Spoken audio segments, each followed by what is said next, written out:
Hello. Can you see me? Yes. Well, I see you. So we were in Africa recently on a safari and visiting, and I learned that in Zulu, the word for hello is Sawubona. And Sawubona in Zulu means I see you. And I love that because we're going to tell stories. We've listened to our residents and our employees, and we want to have Sawubona. We want to see them. So we have all these seniors, but they're fully functional people who've had amazing lives, and we have amazing employees that are taking care of them. So what this is about is Sawubona. I see you.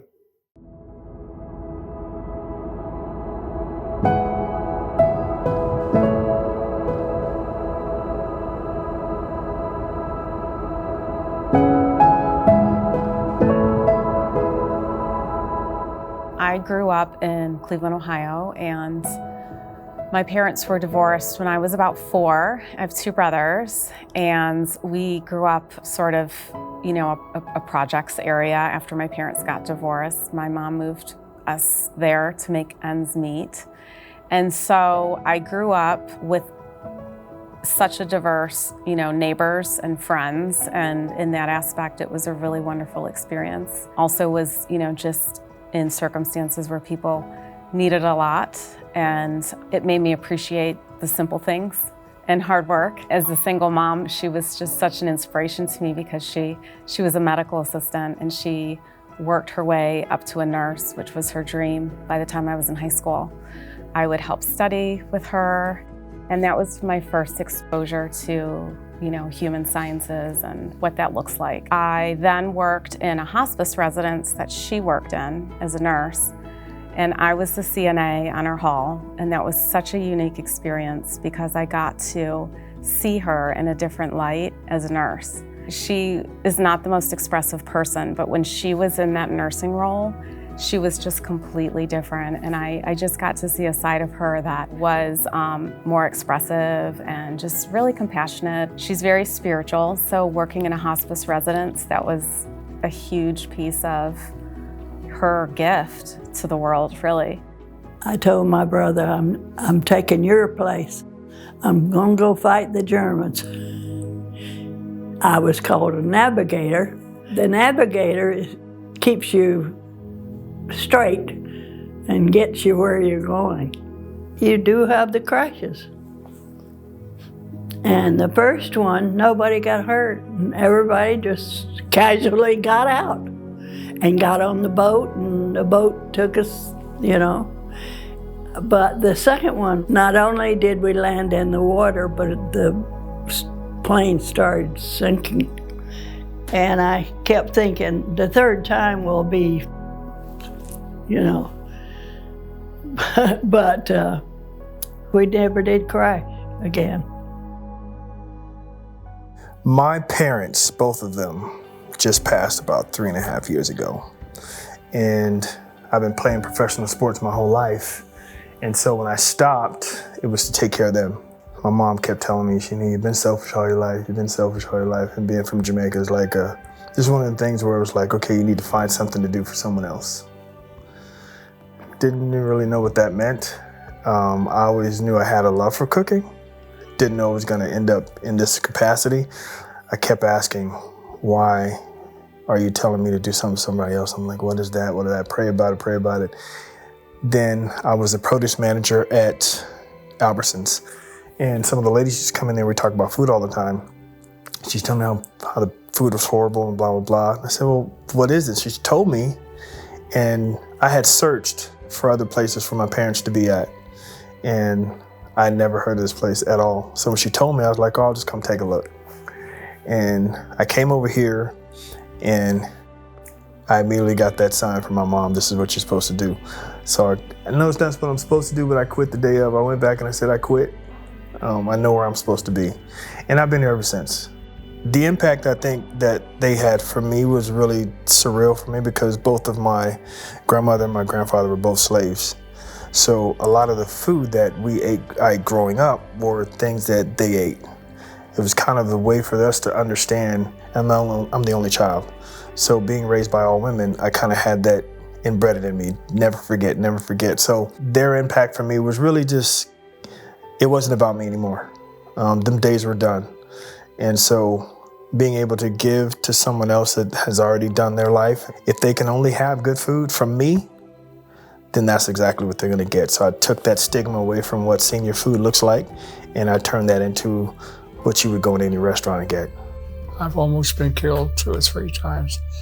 I'm 93, going on 94 years of age. I should have been dead when I was 25. I think it's the outlook on life. You gotta survive, and you gotta do what you have to do. And the tougher you are, the more the chance you have of survival. Outpost Harry. It's the only thing defending Seoul, Korea. If we hadn't held Seoul, Korea, if we hadn't held Outpost Harry, the Chinese would have controlled the west side of Seoul. And you could look on the Seoul, look on Outpost Harry, and look down south. And south is a total flat plain until the mountains come up about 150 miles in the back. And Outpost Harry was the first thing that stopped them from coming up the mountain. So if they had Outpost Harry, they controlled the whole north passage, west passage of Seoul, Korea. And that's what saved Seoul, Korea. I was in Seoul when there was one grocery store in the whole town, whole city. I didn't mind jumping out of the airplane. First jump, you're a little worried about it, but it's not like jumping off a building. And once you get disconnected from Earth, you have an entirely different feeling about height. After the jump was over, sit on the front door, sit out the back door, just hang your feet out. We were trying to get artillery designed so we could jump with it, because the 82nd had no artillery. And so I worked on it with a team of 5, and we designed a piece that you could pack the artillery piece and drop it with 2 big parachutes, and then you jump out behind it. It was the first time it was ever dropped. And it's in the Hall of Fame at Fort Bragg. And I'm not brave, I just go along with the herd.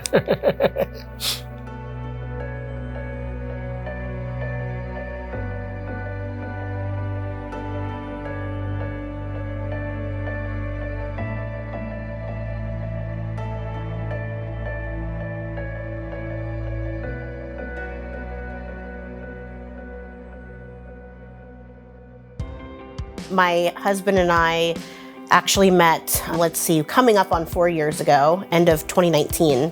He's just a very, very kind and supportive person. We actually, when we decided to get married, when he proposed, we went and looked at wedding venues, and we found a beautiful venue that we loved, this little Airbnb on a river in Newport, Washington. So we went and booked our wedding for July of, the following year, 2021. And he made a joke to the owner of the property and said, yeah, I want to get married here, but I'd love to live here. And she said, I've been doing weddings here for 24 years and I'm tired. You want it? Here's the price. We all laughed, and then we took the wedding agreement home and signed it, and then he called the bank for a loan, and we stuck the pre-approval at the end of the contract, and the rest is history. We bought our dream home, which was also our wedding venue, on the Pend Oreille River in Newport, Washington.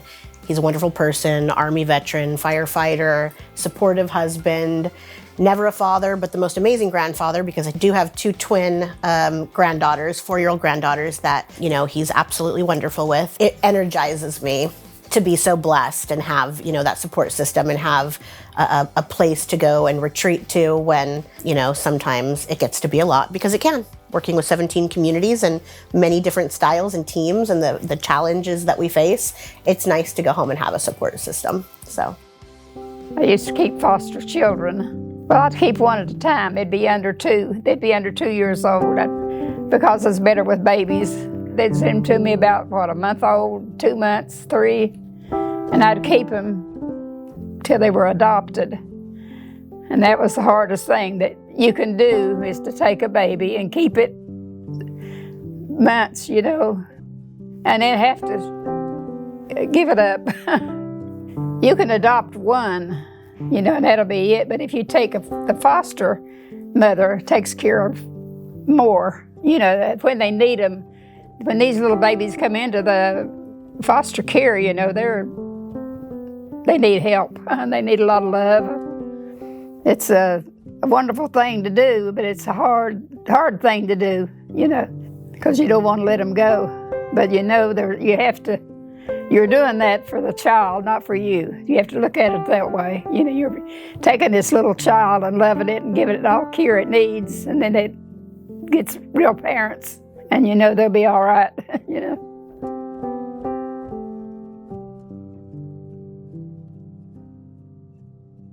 Well, I live by love, you know, to love people and to care for people, you know.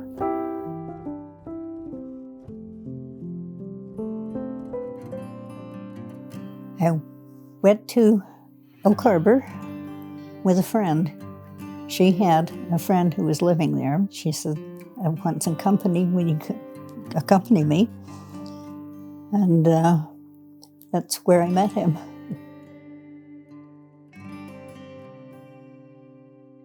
His smile, one thing. It took me quite a while to get to really know him, but his smile was the first thing that drew me to him. Yeah. Well, marriage, for one, lasted a long time. Raising the children, I felt we did not an exceptional job with the children, but I think we did a very good job. They're both wonderful people, both my sons. They take good care of me. We were a very strong family.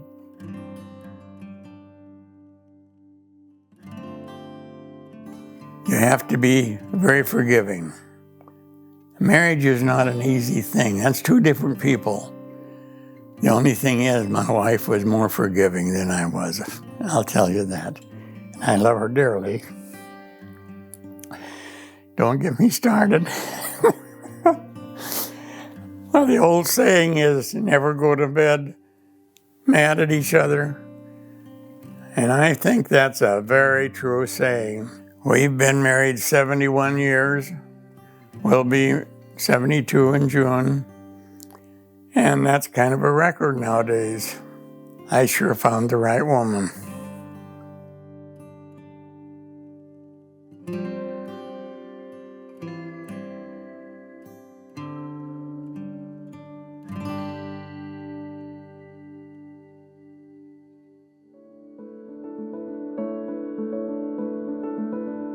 What's rewarding for me is when I have a resident who's depressed or they're angry and I'm able to find a way to reach them, to bring them out of that anger or that depression with routine and distraction. That is my go-to for connections. Routine and distraction brings me joy because I see the reward when I use it with a resident who is having a challenging moment. That's what helps them. And I feel so happy when I see a resident who's sitting and they're crying because I'm 68 years old and I know something's wrong with me. And my friends, they just came and visited me. And look, they're leaving. They're leaving. I'm here in jail. And they're leaving and they're going about their lives and having fun and doing what they want to do. And here these people are telling me what to do. And then I do what? I go and put on music that's their favorite. I don't say anything to them. I don't try to sit there and chastise them or try to say, hey, what's wrong? You can tell something's wrong. So I know what they like. Put the music on. Come on, let's dance. Come on. And they get up and we're jamming. And for me, that's a highlight because I get to see that resident forget that they were upset and mad about their life because for that moment, they remembered, I have a problem. But hey, let's dance. And that's a joy for me, really, distraction. Some of the best times we had a Bayliner boat, a 23-footer, and we would go every summer, go up to Barkley Sound on Vancouver Island and salmon fish for 10 days. And that was very, very exciting. The time my wife got her 40-pounder, and I thought the fish was going to win, and I wasn't going to help her. It was her fish, and she was going to catch it. And she kept saying, "I'm getting warm." "Okay, I'll hold your pole, take off your coat." And I handed her the pole back, and I thought that fish was going to win, but she caught it. And when I was a youngster, we had a cabin on the Sound out here, just about 5 miles from Marysville. And we had access to all the clams and all the oysters and all the crab and all that stuff that we wanted. And I just loved it. When we first moved there, I had a little tiny motor, and we'd put it on my skiff, and we'd motor on down to where the clams were, and we'd dig clams and bring them back home and cook them. And when I was a youngster, my father was a commercial fisherman, and he fished out in the ocean. And I was out there with him when I was 4 years old. My mom said, "Take him with you." So he would, and he'd tie a rope around me. And in case I fell overboard, he could just pull me in. That was a long time ago.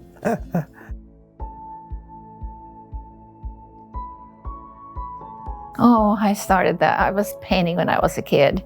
And I think my first actual painting lessons was in the 60s, yeah, when we were in Hawaii. That was my first actual painting lessons. And every place we've been, I have taken lessons, from different teachers, different approach to things. I mean, there is no right or wrong in painting. Art is art, whatever you perceived to be art. It's what it is. It's sort of therapy. When we have it here, I've been a couple of times. There's about a handful of us who go down and paint. And it gets really quiet, everybody's sipping their wine and painting something different. So it's just very sort of freeing, I find it to be. Whenever we got together for holidays or any family functions, singing was definitely part of it. It was like a big deal to join the adults singing. When they invited you, you arrived, you can actually hold the tune now. So that's just something that's always been a part. My dad was always this person, as long as you knew how to touch things, you could touch anything in the house, but you had to learn the proper way. So we'd go in there and make beats and bring friends over and, record and just try. And he valued that, and we always had instruments, be it pianos or guitars or something. He just wanted you to be artistic in some way. We all got something. My brother can dance, and he played lots of instruments. Actually taught my daughter her guitar and bass, and I don't do any of that. I sing, and I go, stay out of my lane. Let me be the singer, and you can be the dancer. So, here locally, I do perform solo. I spent 9 years performing with my dad in a Motown band. Finally, the opportunity to sing kind of arose here. We had an entertainer that was not the best. And I said, "But why are we torturing our residents this way? I promise you I can sing. You don't even have to pay me. Let's do it." I said, "I promise you I can." And I showed my videos to some of the residents just to make sure that they would approve that I would get an audience. And they did. And so, Arlene allowed me to sing once every other month or so for the residents, and that was fun. I honestly think that a great deal of it is just an opportunity to connect. I don't know that they always go, "Oh, that's my executive director," as much I love the journey that music takes people on, so when you sing a song that is important to them or a moment in their life, and music does that to you, it takes you down a memory, right? So I've had residents come to me and request that I sing a particular song. It might have been their song that they got married, something that reminds them of a spouse that's deceased at this point. And it's just wonderful to be able to connect in that way and bring either laughter or, just a nice warm memory.